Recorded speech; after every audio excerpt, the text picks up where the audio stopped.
Okay, assalamu alaikum. Okay, we'll talk about tense. What is tense? Tense is time. Tense talks about time, tense shows time, tense denotes time, but tense is verb form. Tense is what? Form of verb. Remember this. Tense is the form of verb. Yes, that form of verb, it talks about time, it shows the time of an action, action that took place, action that is taken place, action that will take place. So tense itself is verb form. Then you have present, past and future. So this is present form, past form and future form. What is that future form of tense?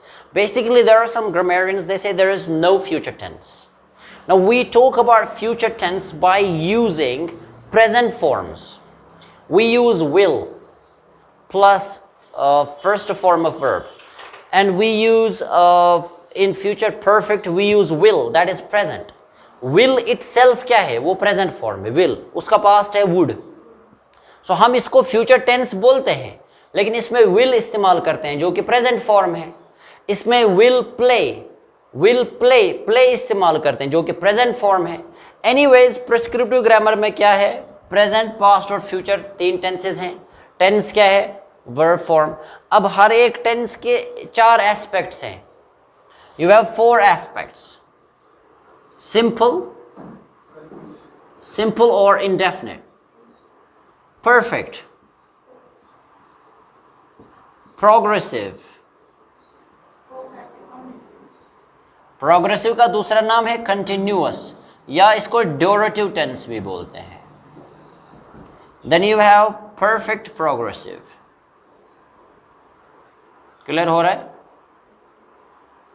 So simply tense जो है present, past और future तीन tenses हैं. Tense क्या है खुद? Verb form. और present के चार aspects हैं.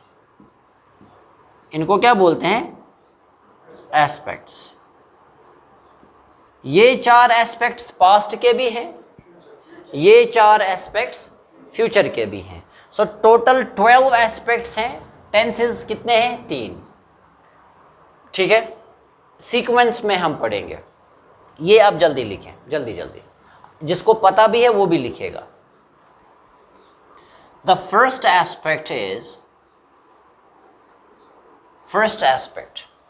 present. Very nice. Present indefinite.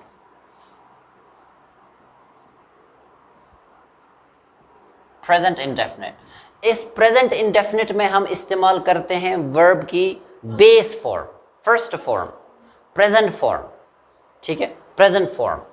So you use present form जैसे play, eat, go, etc. ठीक है. और नेगेटिव या इंटरोगेटिव बनाने के लिए हम does और do का इस्तेमाल करते हैं.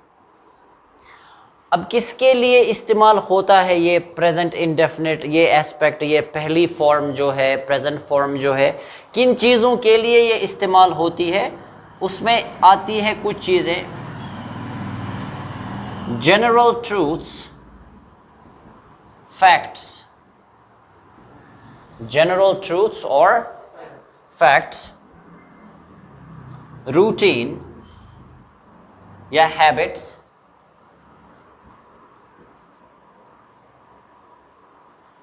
scheduled events,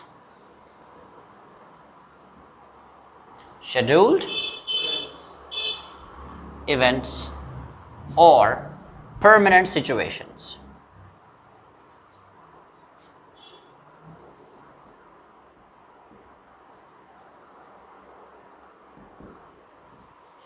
आप अगर अच्छी राइटिंग करना चाहते हैं, अच्छा बोलना चाहते हैं, या कल को किसी कम्पिटिटिव एग्ज़ाम में टेंस पे कोई सवाल अटेम्प्ट करना चाहते हैं, तो आप ऐसे पढ़ेंगे. जनरल ट्रूथ या फैक्ट क्या है? कोई ऐसा फैक्ट जिसे सारी दुनिया सच मानती है. बताएं कोई फैक्ट या कोई ऐसा सच. Very nice. The sun rises है ना पहली form, present form. The sun rises in the east. The sun rises in the east. तो ये राइजेज जो आपने इस्तेमाल किया, वाटर किस पे बॉयल होता है?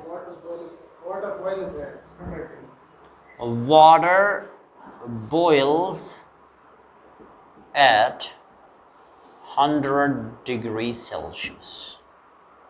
तो ये क्या है? It's a fact. It's a fact. It's a general truth. तो आप जनरल ट्रूथ्स या फैक्ट्स के बारे में जब बात करेंगे, आप कौन सी फॉर्म इस्तेमाल करेंगे? Present form, first form. अब इसका अगर नेगेटिव बोलना है, आप बोलेंगे सन वेस्ट में राइज नहीं होता. The sun does not rise. किया आपने डज इस्तेमाल? The sun does not rise in the west. The sun does not rise in the west. दूसरा, रूटीन. इसकी बात हमने अक्सर की. जो भी काम मैं आदतन करता, I play. What does that mean? What does that mean? I play cricket. I play cricket. It means I do this activity every day. मैं ये काम रोज करता हूँ. I do this activity every day. So I play cricket. Present form. Scheduled events. क्या है मतलब scheduled events?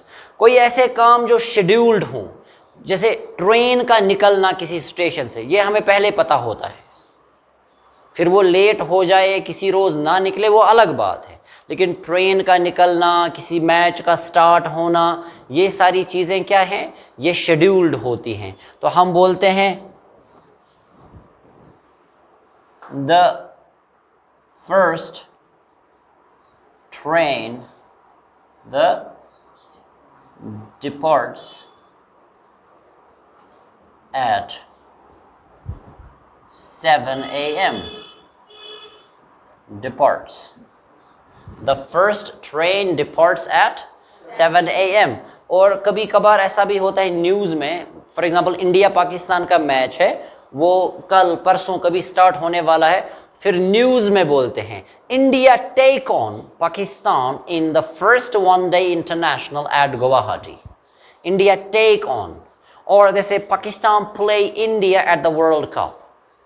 They play India. Play India means play against India. So ये play, take, depart, play, boil, rise, ये present forms हैं और इनकी बात हम कर रहे हैं. Then there is a permanent situation. अगर आपको ये बोलना होता है मैं कहाँ रहता हूँ या कहाँ रहती हूँ, क्या बोलते हैं आप? I, yes, हाँ,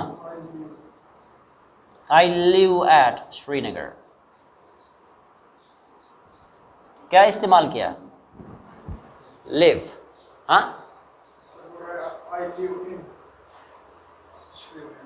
सो आई लिव एट. तो ये प्रपोजिशंस में हमने पढ़ा छोटी प्लेसेस के साथ एट आता है, बड़ी सिटीज बड़ी प्लेसेस के साथ इन आता है. तो हमने श्रीनगर की बात भी की थी उसमें. Anyways, I live at Srinagar. This is a permanent situation.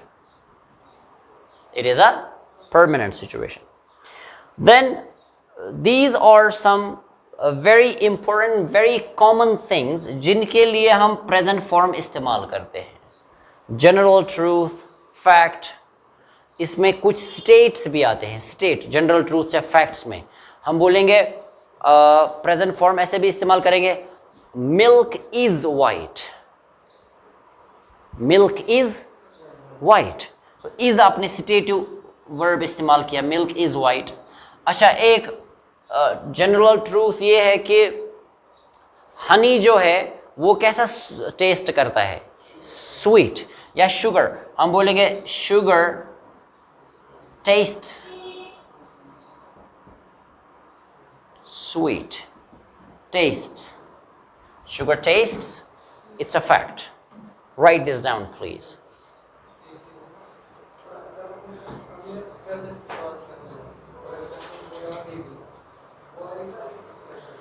नहीं, वो है ना फिर प्रेजेंट कंटिन्यूअस, वो इसके बाद हमने पढ़ना है।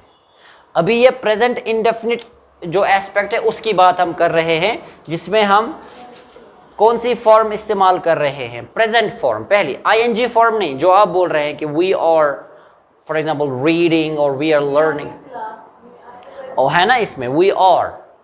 तो एक जब हम आगे पढ़ते हैं ना, इसकी कुछ और टेक्निकलिटीज देखें। प्रेजेंट टेंस की जब हम बात करते हैं, इसमें आता है प्रेजेंट स्टेट प्रेजेंट एक, हैबिट प्रेजेंट एक, इंस्टेंटेनियस प्रेजेंट एक, लेकिन उतनी टेक्निकल चीजें हम यहाँ नहीं डिस्कस करेंगे। अभी हम सिंपली ये पढ़ेंगे कि पहली फॉर्म या प्रेजेंट फॉर्म, पहली फॉर्म तो है नहीं असल में टर्म, जो प्रेजेंट फॉर्म है वो हम इन चीजों के बारे में बात करने के लिए इस्तेमाल करते हैं। See, if you say the sun rises in the east, the sun, this S, basically the verb that we have is rise. Dictionary entry क्या है? Rise. अब यहाँ आपने S इस्तेमाल किया, ये जो ये inflectional S है, inflectional, हमने इसको ऐड किया है यहीं से, ये इस वर्ड का अपना हिस्सा नहीं है। इन्फ्लेक्शनल एस ऐड करते हैं, उससे कुछ मतलब कभी कभार किसी का प्लोरल बनता है, किसी का सिंगुलर बनता है, तो ये इन्फ्लेक्शनल एस असल में डज होता है। सो ये राइजेस जो है, अगर इसको आप ऐसे खोल के लिखेंगे, इस एस के बदले क्या लिखेंगे, बचता क्या है, राइज, यस। तो हम बोलेंगे the sun does rise in the east, then there is a difference between rises and does rise, वो अलग बात है, लेकिन स्ट्रक्चरल डिफरेंस क्या है, राइजेस और डज राइज सेम है। अगर इसका नेगेटिव बनाएं, the sun does not rise, rise again, क्योंकि जब आपने डज बोला फिर एस नहीं बोलेंगे। And one more point that you should know is, इसको हमने पढ़ा, ठीक है, इस एस्पेक्ट को हमने पढ़ा। अब इस पे हम काम कैसे करेंगे? इस पे काम करने के लिए दो चीजें आप कर सकते हैं। You go back home, you talk about general truths, facts, routine, scheduled events, permanent situations and you right things. आप लिखेंगे घर पे ये चीजें। हमने यहाँ एक फैक्ट बोला या एक जनरल ट्रूथ बोला, the sun rises in the east, आप 3 और ऐड करेंगे। हमने 2 लिखे, आप 4 लिखेंगे। मैंने एक रूटीन की बात की, आई प्ले क्रिकेट, एक हैबिट की बात की, आप घर पे 5 और हैबिट्स लिखेंगे अपने किसी और के, ठीक है।